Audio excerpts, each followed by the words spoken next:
What's up guys, Jeff Cavalier, ATHLEAN-X.com. A couple weeks back, I showed you how by contracting your adductors, your groin muscles, during hanging ab exercises, how you could get a lot more work done for your abs and therefore get better results from your hanging ab exercises because of the stability that contraction provides and how it actually sets up a stable base for your abs to contract. When it comes to stability ab exercises though, like the plank and like the ab rollout, two of the more popular and beneficial exercises for your abs, the same thing applies here too, but you got to learn how to shut off the other muscle. This time it's the hip flexors. And again, we've talked about how the hip flexors can get too involved in ab exercises, costing you for your abs to actually do the work. So I'm going to show you two exercises right here and show you how to shut them off to better activate the abs. Alright, so first of all, I'm going to get into a plank position here. When we normally do planks, we don't even really focus so much on what the hell is going on from here down. We always focus on the abs, but we don't really focus on what's going on down below. So you see people do planks in this position all the time,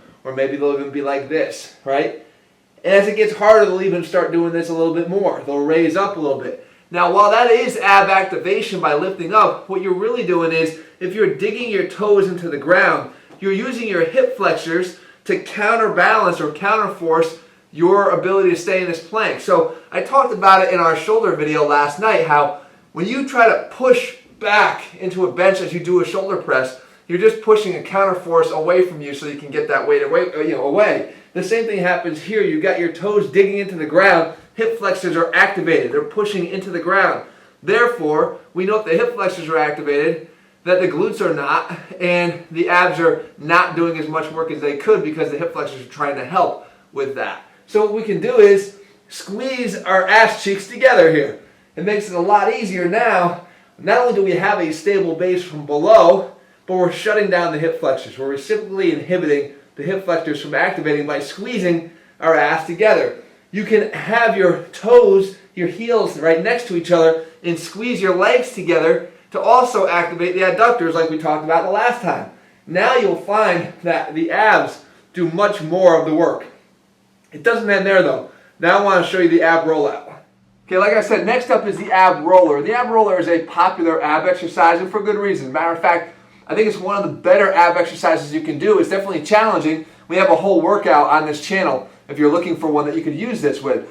But more importantly, it's how we do it again, and it's the lack of focus on some of the muscles that you may have forgotten about that's going to make this much more effective for your abs. So this is what we do normally when we do an ab rollout, right? Okay, watch as I go out here.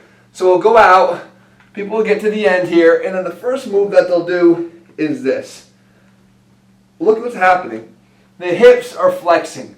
This angle, you can even see it on my pants with the three stripes. The angle of the hips is flexing, okay? So if you really want this to work though, even if you don't hold it all the way out, the most important time to hold this is when you get out there. So if you do the ab rollout and you get to the end, now squeeze your glutes there. So the first move is back with the abs, okay?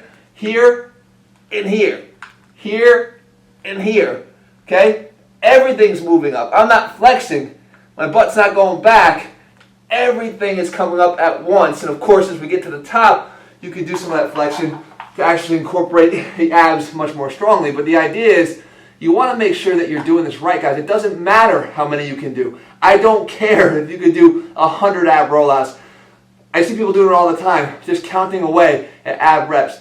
It doesn't matter how many or how high you can count to. It only matters how many quality reps you can do. And that's what you're after here, okay? So make sure you start incorporating and becoming more aware of some of the muscles that aren't right here, but are around here supporting the efforts of the abs and helping you to get more out of it. Guys, we have complete ab workouts every day available for you with our ATHLEAN-X training system. I do believe that daily ab work is a great thing, but only if you do it efficiently, shorter periods of time, more effective reps. I put that together for you with our ATHLEAN-X training system. You can get that over at ATHLEAN-X.com. In the meantime, if you found this video helpful, make sure you leave your comments and your thumbs up below and let me know what you want to see on this channel, and I'll do my best to bring it to you. Alright guys, I'll see you back here soon.